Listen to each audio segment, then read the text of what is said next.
Hola, ¿qué tal? Esta es la clase número 13 de Filosofía y Educación. El tema de hoy es la continuación del texto de Foucault, Vigilar y Castigar, en particular a partir del capítulo 7, el panoptismo. Previamente vamos a reconfigurar un poco lo que venimos viendo en este eje número 3, titulado El sujeto y las instituciones, y algunas cosas que dijimos la clase anterior respecto de este mismo texto de Foucault.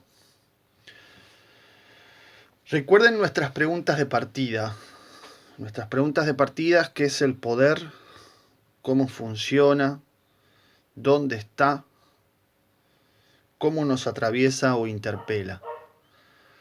Lo que tenemos con Foucault es justamente un análisis muy detallado del poder, esto tan misterioso, tan extraño, tan difícil de definir, de asir o de aprender con H, ¿no? En el sentido de atrapar, de poderlo tener ahí entre manos, y que además es un concepto complejo. Pero si algo aporta Foucault y nos hace pensar mucho, es cómo este concepto en realidad no está centrado en un lugar específico o en una persona específica o en un cargo, podemos decir, una función social específica, sino que está diseminado, ¿no? Esparcido, multiplicado en una suerte de red donde todos parece que quedamos envueltos o involucrados.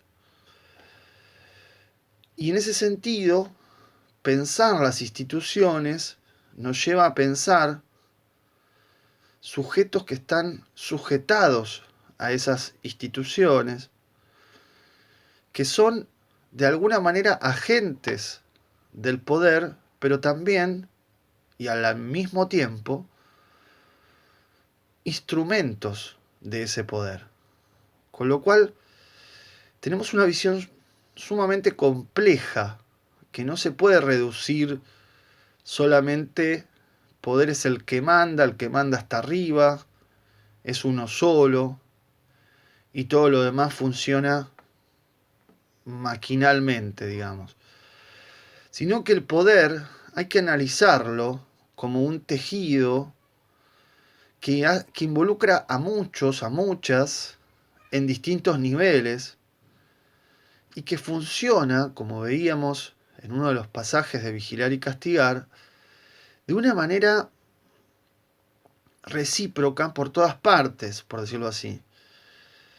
Es decir, la manera más fácil de ver el poder es arriba abajo. Como de arriba se manda y el de abajo obedece. Pero también hay un poder más difícil de ver que va de abajo hacia arriba. Es el poder de la legitimidad, es el poder del de abajo pensando si el de arriba realmente tiene que estar ahí, controlando que esté. Es el poder más difícil de ver, pero que existe. Y lo mismo sucede con de lado a lado, ¿no? Es esa tercera forma de darse del poder en la pirámide social, que es de lado a lado, lateralmente, es decir, vigilando a los pares, controlando a los pares, castigando a los pares. Y esto hace que todos, de alguna manera, estemos vinculados a esta red, cumpliendo alguna función de vigilancia-castigo.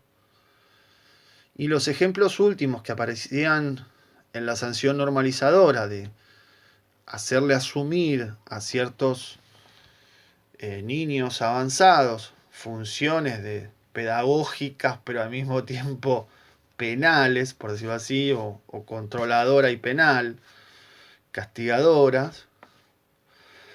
Todo ese involucramiento hace que la trama del poder sea mucho más compleja. No pase por uno solo o por una sola función, sino que involucre de manera compleja a todos los actores que están multiplicando y que a la vez siendo instrumentos de ese poder. Me parece que esto es un concepto clave para entender la sociedad, para entender las instituciones, para entender el aula, para entender la función docente, ¿no? El docente no es solamente el centro del poder. Hay legitimaciones o deslegitimaciones que vienen desde abajo, por ejemplo, y que impugnan un docente que no sabe de lo que habla, ¿no? O escribe en el pizarrón mal una palabra, por ejemplo. Es un docente que recibe una clara impugnación desde los de abajo. Recuerdo que una vuelta un estudiante me contó que la profesora de filosofía escribió Grecia con S. Y claro, los de abajo, los estudiantes, incómodamente tenían que corregirla. Y bueno, pero claro, ¿cómo confiar en ese poder que viene de abajo? En fin, ese tipo de deslegitimaciones son interesantes, ¿no? Son interesantes. Arman otra suerte de juego, ¿no? Hay una frase que me gusta mucho de sentido común que dice, el que sabe, sabe y el que no es jefe, ¿no? Contradiciendo un poco lo que tendría que ser. Es que tiene que haber un control del jefe, porque si no, digamos así, ese puesto le queda grande, como suele suceder, ¿no? Y, y también lateralmente, y esto lo ejemplificamos en su momento, con este control recíproco al que llega tarde, al que hace la pregunta desubicada, o que no escuchó lo que acaba de decir el profesor, y ese tipo de cosas, ¿no? También ahí hay instancias de y más crueles todavía, ¿no? Más crueles todavía.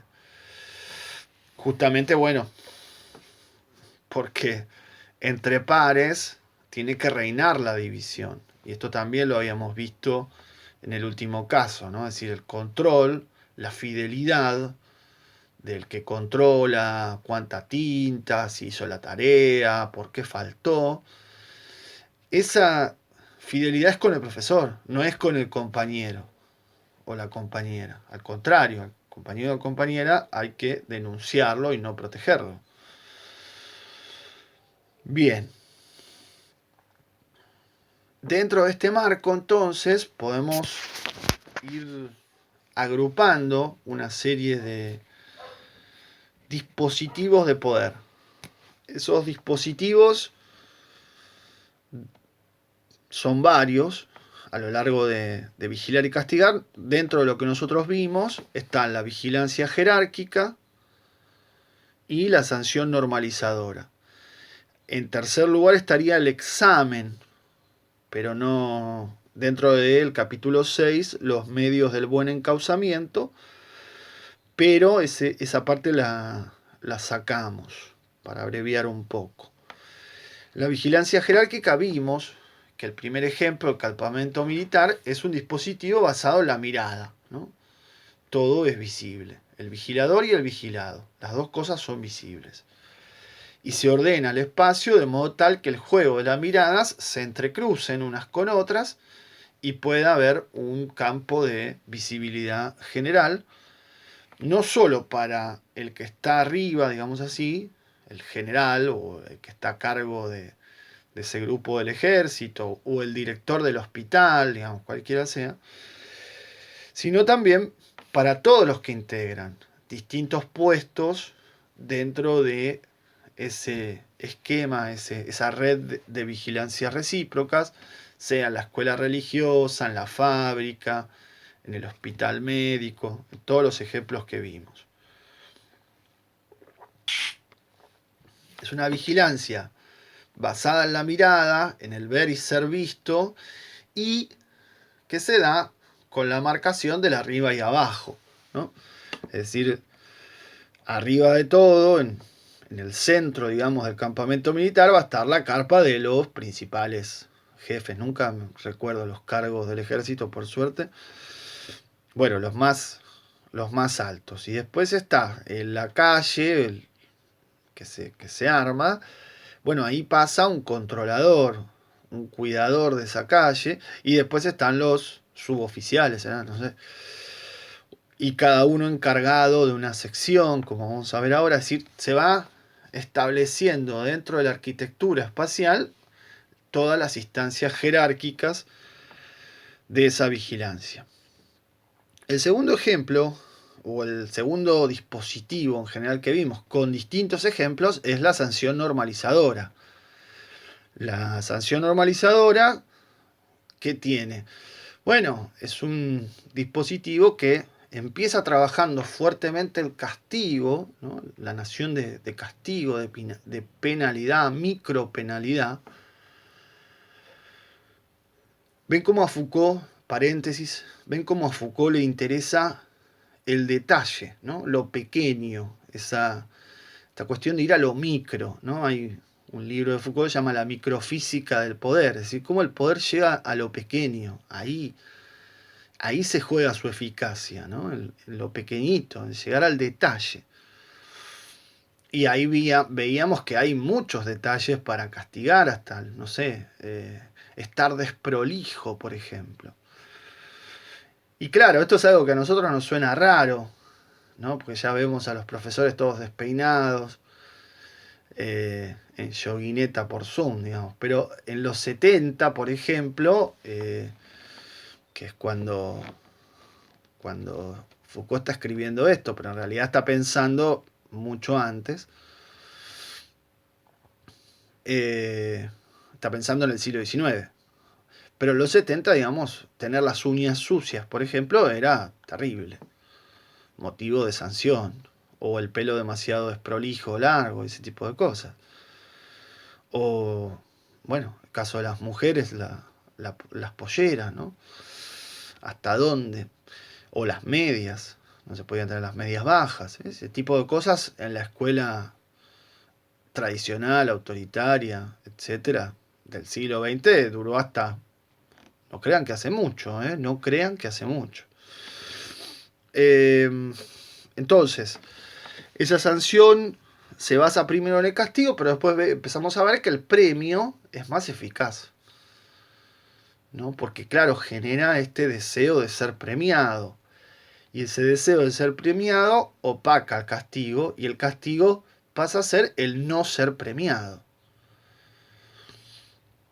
De esta manera se genera todo un sistema de recompensas, o como dice el texto, de privilegios, y ese sistema termina en calificaciones, clasificaciones, ¿no? Que ahí es donde empieza la confusión, ¿no? La persona es la nota, es el concepto, es la etiqueta que el docente le pone. Y entonces la sanción termina normalizando al sujeto, es decir, mostrándole qué es lo normal, qué es lo que se espera, ¿no? Con esas 5 técnicas del poder que lo disciplinan y lo normalizan, ¿no? Al punto que si no se logra adaptar a nada de eso, termina siendo un anormal. Bien, hasta acá entonces los 2 primeros dispositivos que vimos, decíamos, salteamos el examen y pasamos al capítulo 7, el panoptismo, que empieza con uno de los primeros dispositivos de poder súper interesantes, que es la ciudad apestada. Foucault analiza un reglamento para la ciudad apestada del siglo XVIII y describe qué es lo que pasa cuando una ciudad llega a la peste. Curiosamente, nosotros hoy tenemos casi tuvimos una descripción a la mano muy clara de qué sucede cuando llega la peste y qué hay que hacer para evitar que la peste termine siendo letal para toda la sociedad. Bueno, por supuesto, se cierra la ciudad, se la divide en secciones, se designa una autoridad por calle, a esta autoridad se la llama síndico, cada uno está encerrado en su casa, cada familia está encerrada en su casa, le pasan provisiones por distintas formas de canales de contacto, no se puede salir, si salís te matan, digamos así. Y entonces, claro, hay una suerte de espacio recortado, absolutamente inmóvil, petrificado, donde cada sujeto está sujetado, valga la redundancia, en un lugar fijo, ¿no? Y no se puede mover de ahí. Hay una inspección permanente, un control permanente, todos los días se informa cómo está cada lugar, cada persona tiene que mostrar la cara para que se vea que no está enfermo, tiene que responder, y entonces todo eso se arma un registro, ¿no?, permanente de cada lugar y de cada persona. Ese registro permanente se informa, digamos, mancomuna desde las calles, secciones a toda la ciudad, y cada tanto se lleva a cabo una limpieza total y purificación completa de las casas, ¿no?, que serían los lugares donde la peste debería quedarse reciclada.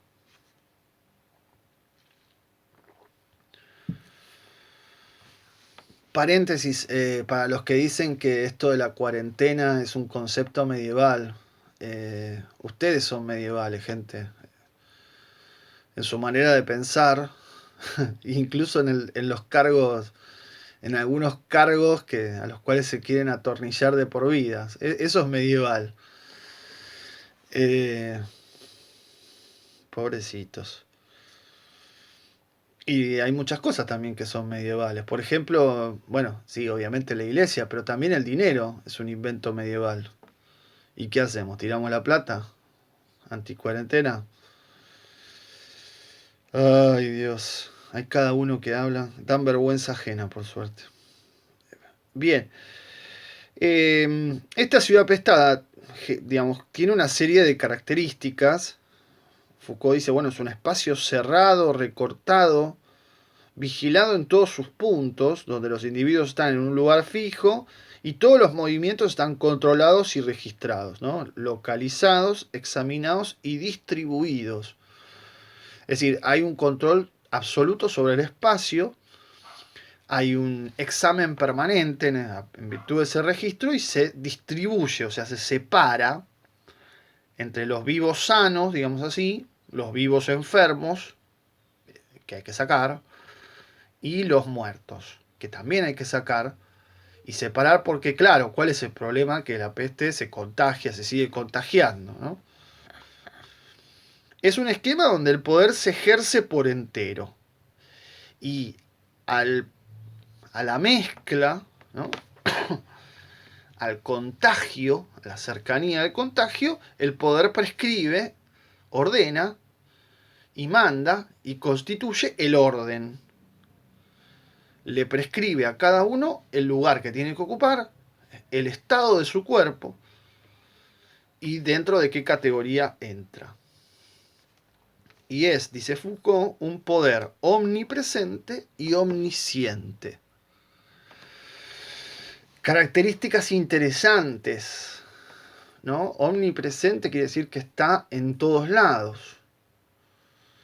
Presente. Está en todos lados, llega a todos lados. Y omnisciente quiere decir que todo lo sabe. Por esto del registro, que ningún detalle se le escapa. Es curioso porque omnipresente y omnisciente son dos características que se le atribuyen a Dios. Y a mamá, por supuesto, mamá siempre está presente y siempre sabe todo. Ese es el poder omni de la madre. Pero bueno, este es un chiste que siempre hago en clase y acá seguro no tiene gracia, ustedes no se ríen. Ya les va a pasar que den clase y sus estudiantes no se rían esa será mi venganza. Dicho esto, sí es cierto, es un poder, digamos, es una característica de Dios, ¿sí? Un poder omnipresente y omnisciente, ¿no? Que llega hasta el detalle del individuo. Entonces, acá hay una mirada, ¿no? De cómo se reacciona frente a la peste, dice Foucault, es como el ideal de la ciudad bien ordenada, bien controlada y bien gobernada. ¿No? Es decir, la peste genera este sueño político del orden absoluto en contraposición a el otro, ¿eh? La otra idea de la peste, que aparece mucho en distintas pinturas, dramáticamente, ¿no? Que es la peste como fiesta. ¿No? La peste como fiesta es esto de todos nos mezclamos, nos entrelazamos, nos contagiamos, el desenfreno total.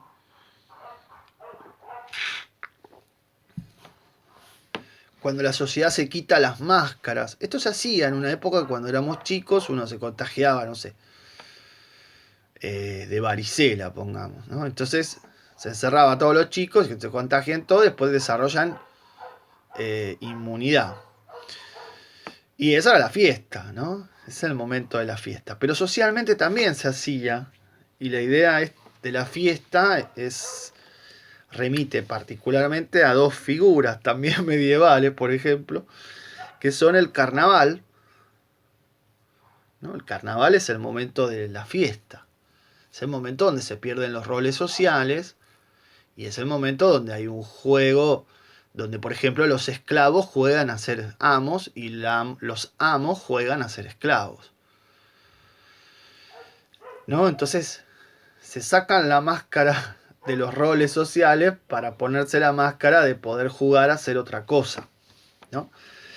Y por supuesto, dentro del carnaval se incluye, que además duraba muchos días, no 2 o 3, sino más o menos un mes, está el todo vale, el permitido, todo permitido, y una de las cosas más comunes era terminar en una orgía. Con lo cual, la peste como fiesta generaba todo esto de la mezcla, ¿no? La cercanía, el tocarse y todo lo demás que no podemos eh, abundar mucho más en detalle. Entonces, frente a esa idea, a ese sueño o a ese desenfreno social del contagio, de la peste como fiesta, tenemos la peste como orden, como disciplina y separación. Separación de los cuerpos, aislamiento de esos cuerpos en su casa cárcel. Y ese es el sueño político del orden, donde hay un funcionamiento capilar del poder, ¿no? Capilar en el sentido de que divide, surca perfectamente y coloca a cada uno en su lugar, con diferenciaciones individuales, ¿no? Es decir, el poder llega hasta lo más pequeño, hasta cada uno, y a cada uno lo distribuye, vivo sano, vivo enfermo o muerto. Y entonces los encierra en su casa y encausa, ¿sí? Encausa. Esta es la utopía política de la ciudad ordenada, cada uno encerrado en su casa y cumpliendo con lo que el poder manda. Y así nace, dice Foucault, en el siglo XIX, todos los espacios de encierro para leprosos. Claro, el leproso era como enviado lejos, pero no era encerrado. El invento del encierro es, en el siglo XIX, las instituciones de encierro, ¿no? El hospital, el psiquiátrico, la prisión, esos son los inventos. Los leprosos, los mendigos, los vagabundos, los locos, los violentos, los anormales en general, todos ellos son encerrados, llevados a espacios de encierro, sobre todo los peligrosos, ¿no? Los que podían llegar a generar un desorden. Recuerden que Foucault decía eso. Antes la revuelta era un motivo de debilitamiento del poder. Bueno, ahora ya los presos están en otra categoría. Eso veíamos en el primer texto de Foucault. Entonces, estas instituciones de encierro llevan a cabo control individual con una doble función. Por un lado, la división binaria, ¿no?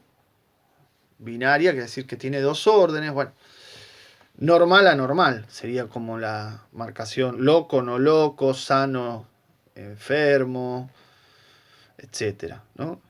División binaria y marcación, es decir, estás en una de las dos categorías, normal o anormal.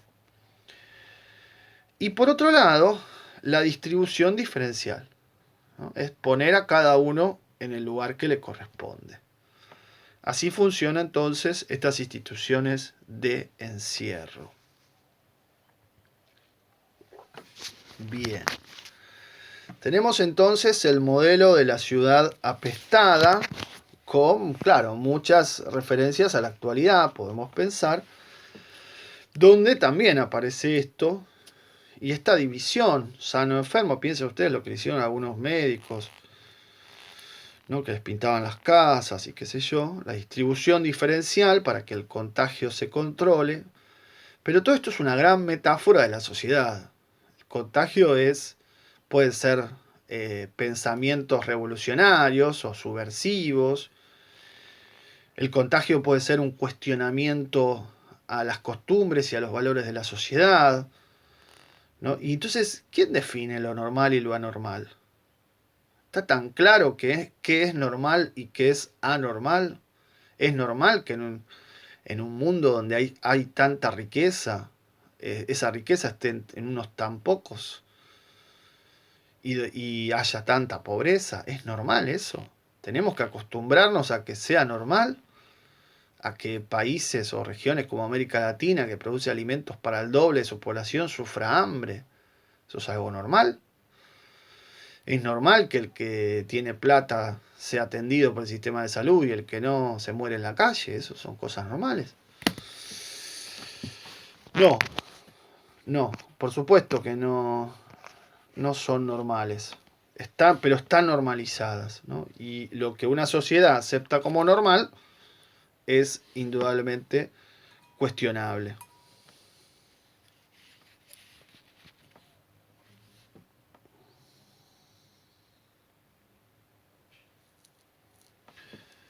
Decía, pienso en otras sociedades. En otras sociedades los locos, por ejemplo, son vistos como señales premonitorias de algo que va a pasar. Cuando hablan, cuando dicen algo. El encierro es un invento del siglo XIX. Antes no se encerraba a los locos. Pero en general el concepto que está detrás, dice Foucault, es el de los vagabundos. Es el ser peligroso. Es el ser que viene a corroer el orden establecido. Y esto va mucho más allá de si está enfermo efectivamente o si está loco efectivamente o no. Bien, entonces hasta acá tenemos la ciudad apestada como utopía política de la ciudad bien ordenada. Ahora pasamos al panóptico. Esta idea del panóptico Foucault la toma de un filósofo inglés, Jeremy Bentham, que vivió entre el siglo XVIII y XIX, un filósofo liberal, como la mayoría de los, como casi, no, todos, la mayoría.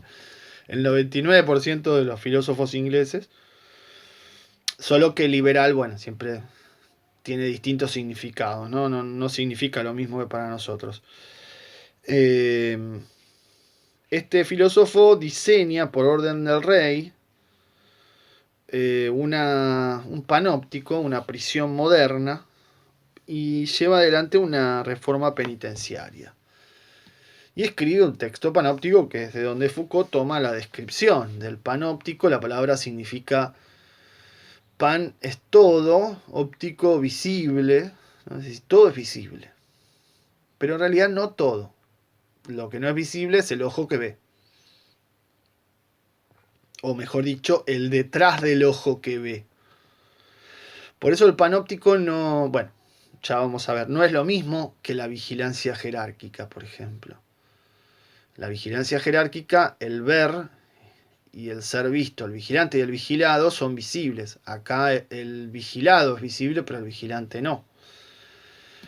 Bueno, la descripción es bastante sencilla, ustedes la pueden leer sin mayores problemas, ¿no? Es una suerte de prisión circular con un anillo, perdón, una suerte de anillo con una torre en el centro, con celdas individuales, con ventanas, y que por el efecto de la luz se puede ver desde la torre central a cada uno en su celda. De modo que se ve, es visto el vigilado, pero no se ve al que ve. No es visto el vigilante. ¿Qué genera este dispositivo arquitectónico? Bueno, una suerte de individuación o atomización. Cada uno está separado, no hay peligro de complot, de levantamiento, digamos, por parte de los presos. Esto es muy importante, ¿no? Los presos se ponen de acuerdo y son muchos. No hay revuelta, no hay malas influencias.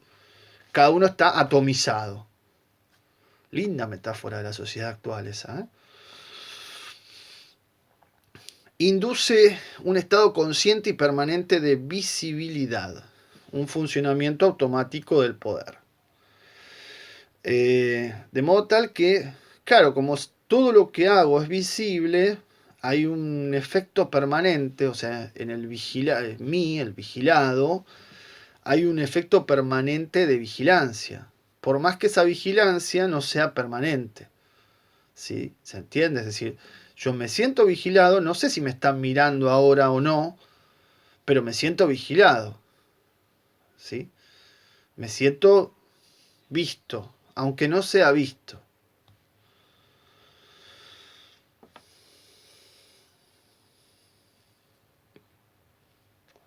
Por eso dice Foucault, el poder es visible, porque la torre está ahí, es visible para el vigilado, ¿no? Ve la torre el vigilado. Pero no es visible si lo están vigilando o no, es inverificable. Es decir, no se sabe si alguien mira ni quién mira. Se vuelve anónimo ese vigilante. Antes el vigilante era individualizado y claramente vos sabés quién es. El que pasa por la calle y pregunta para ver si hay alguien apestado en la casa, o el que cuida, no, o el médico, lo que sea. Siempre el poder ahora no se sabe quién vigila. El poder se vuelve anónimo, dice Foucault. No importa quién lo ejerce, cualquiera lo puede ejercer, y esa máquina funciona sola, si la puedes dejar andando, ¿no? Solo, como Homero que deja al pajarito poniendo enter. Total, cualquiera puede controlar ahí. La familia, los amigos, cualquiera. El que pasa, uno que pasa por ahí puede ir y controlar. Me contaron que hay ciudades del interior donde pusieron cámaras de seguridad por todos lados, por una serie de hechos delictivos. Y hay un canal de la ciudad, de ese pueblo chiquito, que transmite esas cámaras de seguridad las 24 horas. Entonces cualquier vecino o vecina que se despabiló, no tiene sueño, qué sé yo, pueden poner ese canal y mirar y controlar. Y llamar, obviamente, a la policía si ve algo extraño. Genial eso. Ese es el panóptico en su máxima potencia, ¿no? Se sustituye entonces la vigilancia efectiva por una vigilancia posible y se genera un efecto, ¿no?, en el vigilado, que es que ya no necesita que la disciplina venga de afuera, no necesita que el vigilante venga con el bastón y lo golpee, no necesita que el docente le dé con el puntero. Ya uno mismo, el vigilado mismo, se convierte en su propio vigilante y se autocastiga, porque sabe que el panóptico lo ve todo. Entonces se dio cuenta, entonces ya me castigo solo, ¿no? Hay una incorporación un pasaje de la disciplina como algo que viene de afuera a una autodisciplina, o sea, algo que viene de adentro. Uno mismo se convirtió en su propio vigilante.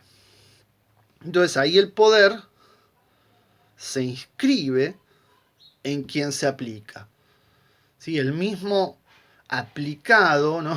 Curiosamente esa palabra, es decir, el aplicado es donde se aplica el poder, pero es el mismo aplicándose el poder.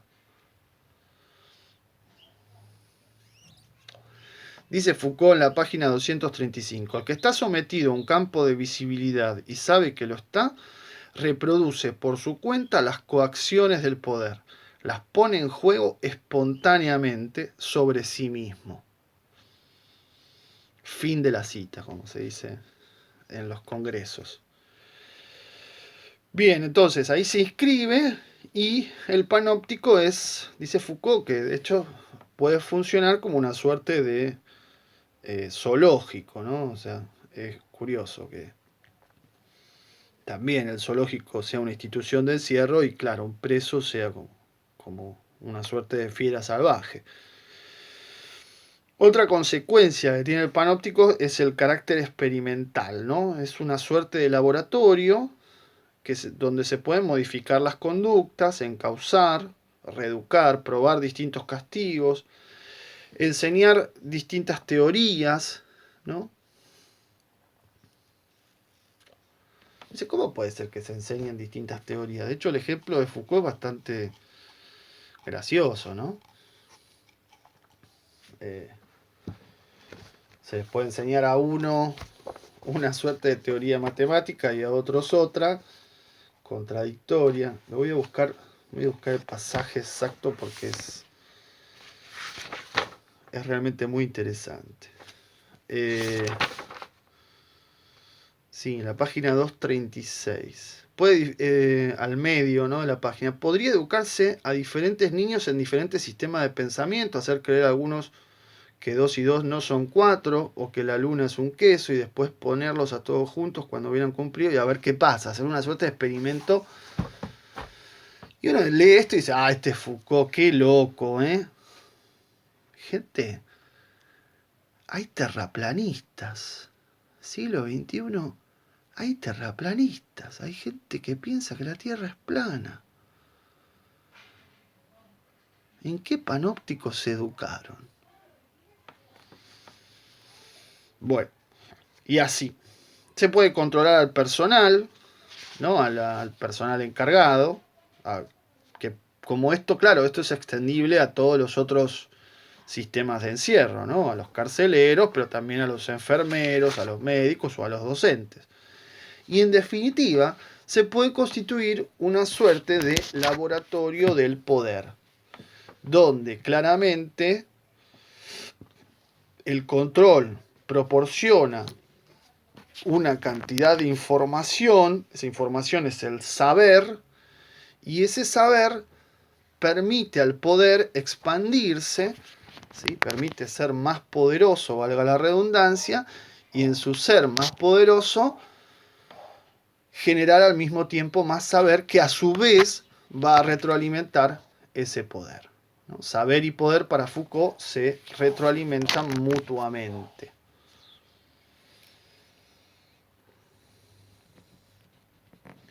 Bien, acá hay un espacio en la página 237 y una suerte de comparación, podemos decir, entre la ciudad apestada y el panóptico.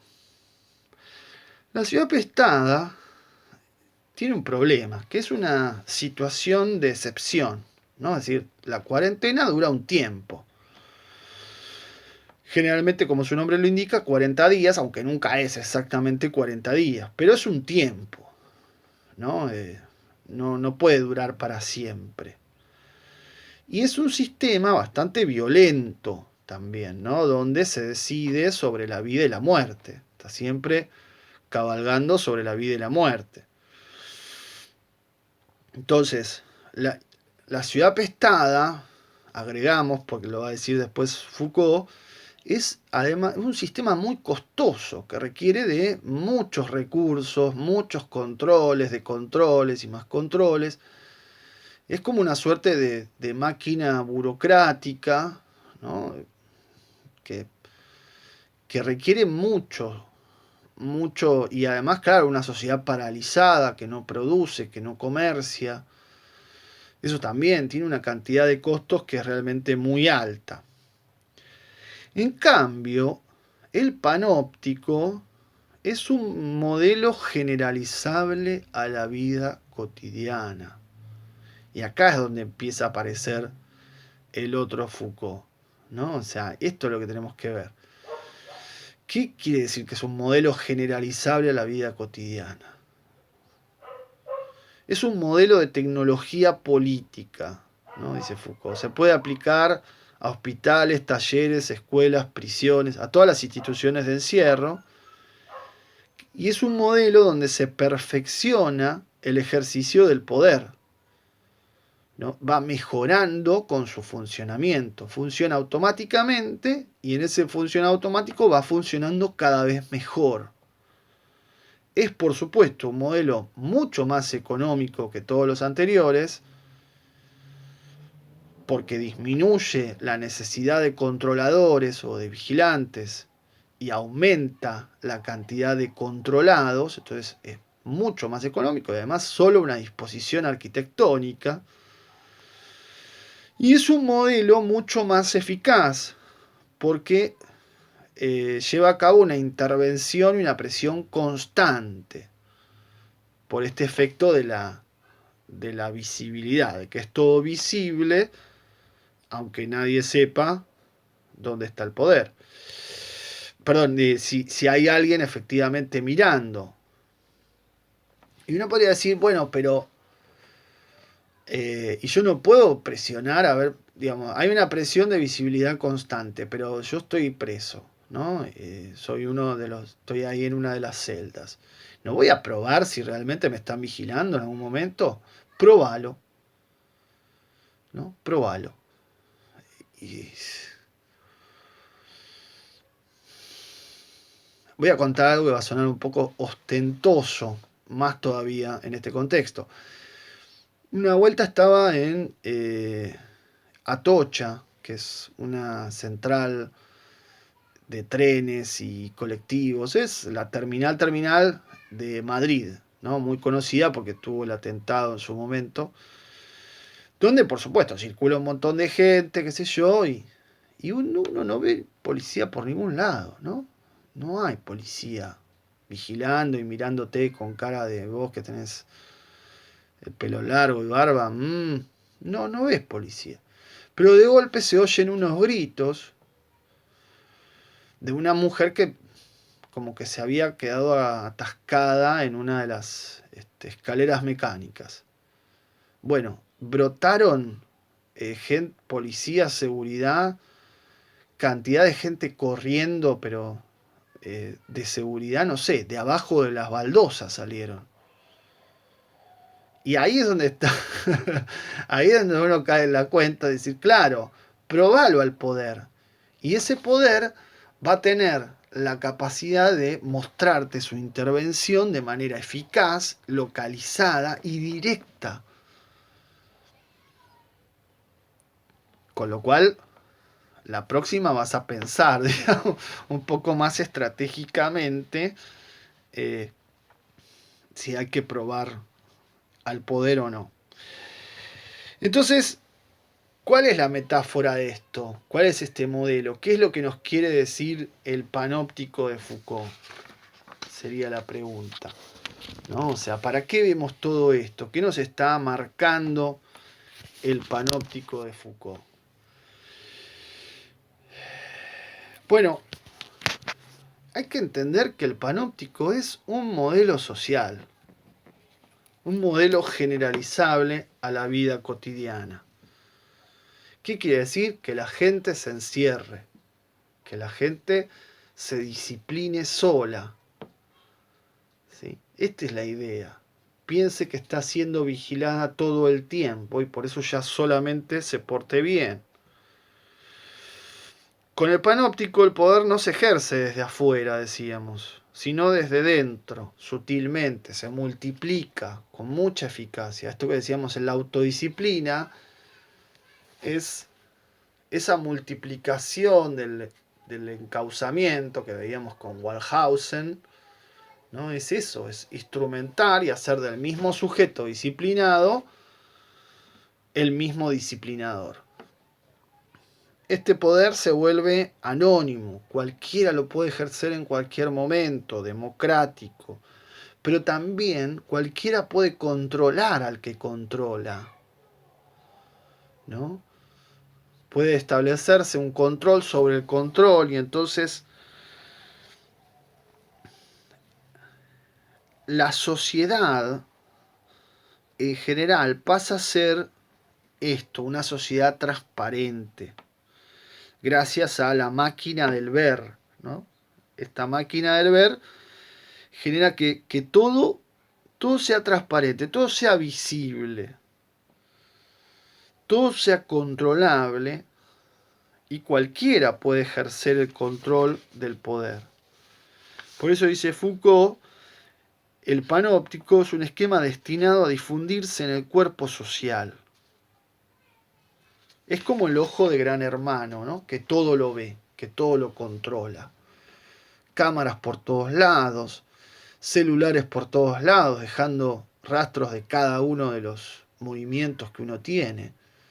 Eso es información, esa información se procesa, se construye en grandes bancos de información, que son los Big Data, y a partir de ahí uno está charlando en su casa diciendo, ay, qué lindo, mira que a mí me gustaría tener una masajeadora de pies, una máquina que me masajee los pies y cuando prende el celular para ver si hay un mensaje, resulta que aparecen propagandas de masajeadoras de pies.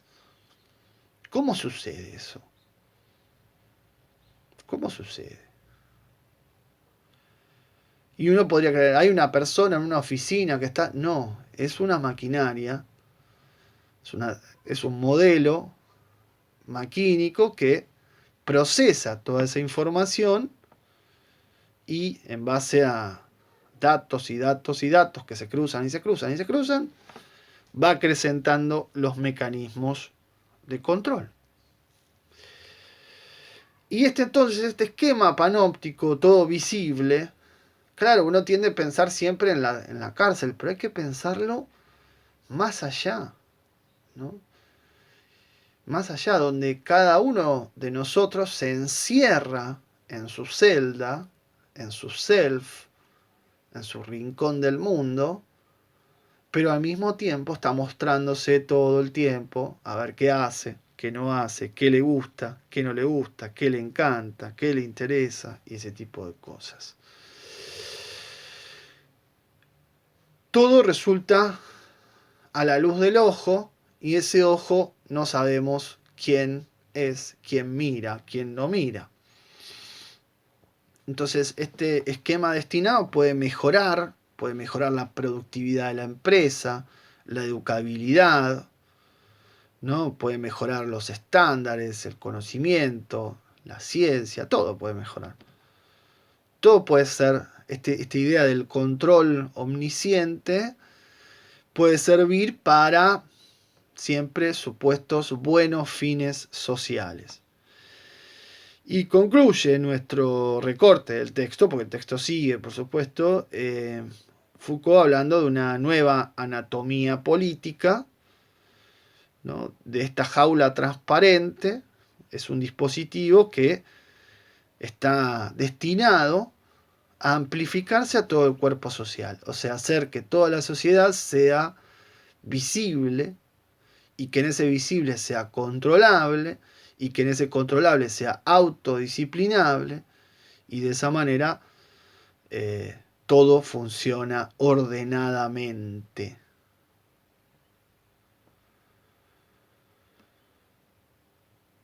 Como verán entonces, el panóptico no es solamente un modelo a implementar en la fábrica o en la escuela. El panóptico es un modelo social, no me voy a cansar de decirlo.